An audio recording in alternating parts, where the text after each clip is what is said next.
bonjour.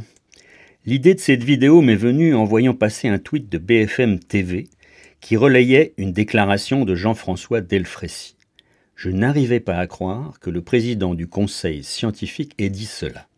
Alors j'ai été écouter le son de cet entretien et je n'ai pas été déçu.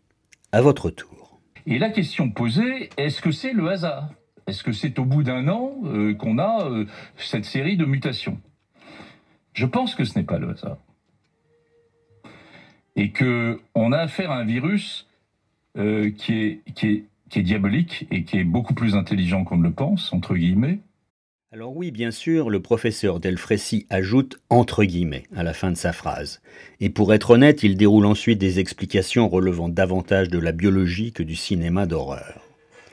Mais il est dommage, même dans un exercice de vulgarisation grand public, d'attribuer une intention maléfique à notre rencontre à ce qui n'est finalement qu'un brin d'ARN de 29 903 nucléotides contenant 15 malheureux gènes enveloppés dans une petite capside. C'est d'ailleurs ce qu'a retenu BFM. Je me propose donc ici de faire appel à Charles Darwin, plutôt qu'à Stanley Kubrick ou Ridley Scott, pour donner du sens aux observations actuelles, et en même temps, puisque la théorie de l'évolution est une théorie puissante et éprouvée depuis longtemps, pour faire des prédictions sur l'évolution de la pandémie. Commençons par une observation de nature épidémiologique. Plus personne ne s'en étonne aujourd'hui, mais il est quand même surprenant que les enfants ne soient pas touchés par cette épidémie. Chaque parent sait que, jusqu'à l'âge de 4-5 ans, chaque hiver se succèdent rhume, bronchite, angine, etc. Les petits-enfants sont en général très susceptibles aux infections des voies aériennes supérieures, mais pas pour le coronavirus SARS-CoV-2. Comment l'expliquer autrement que parce qu'ils bénéficient d'une protection du système immunitaire que j'ai symbolisée ici par un parapluie. Aux différentes étapes de l'âge adulte, on observe des formes graves, mais elles sont rares et souvent en lien avec des comorbidités.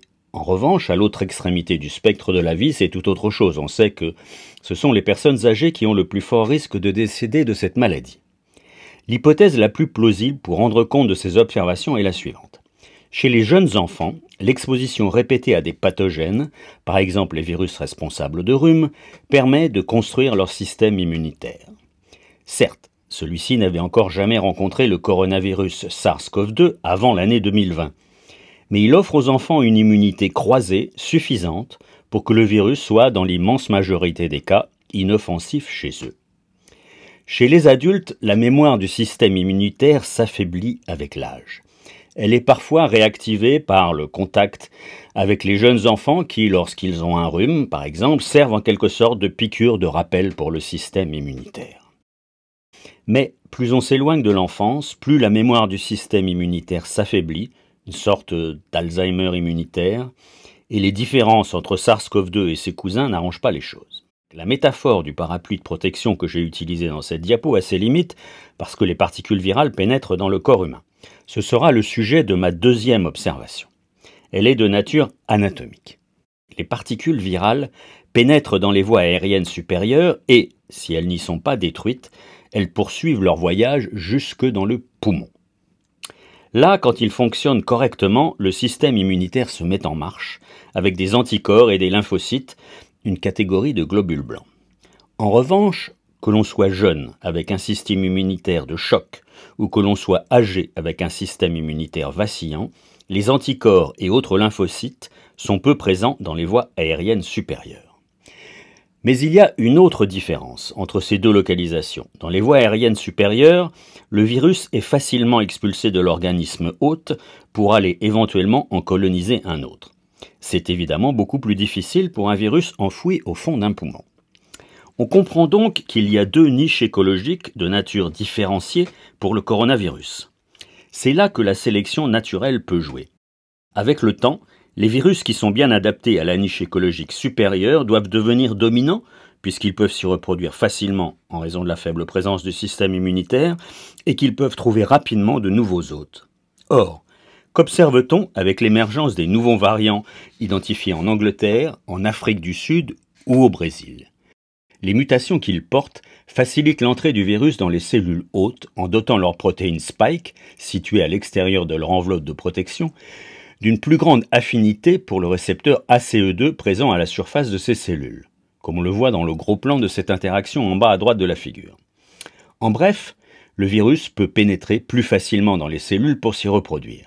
On sait par ailleurs que ces récepteurs ACE2 sont particulièrement bien exprimés par les cellules des muqueuses des voies aériennes supérieures. Tout cela est donc parfaitement cohérent avec le rôle qu'on attribue à la sélection naturelle pour faire émerger des variants de ce type. Ma troisième diapo porte sur ces mutations du virus. Il y a là aussi une observation qui ne concerne pas que le SARS-CoV-2, mais tous les virus, proches ou lointains cousins. Les populations virales sont le plus souvent constituées de plusieurs variants. Les virologues parlent de quasi-espèces pour les désigner. Mais les techniques de détection virale, par le séquençage du génome, font passer cette diversité au second plan. Supposons par exemple qu'il y ait 3 types de virus, A, B et C, dans une population virale. Les virus de type A sont majoritaires. Les techniques de séquençage privilégieront le génome de type A et on dira que l'échantillon correspondant est constitué d'un virus A, comme s'il était le seul présent.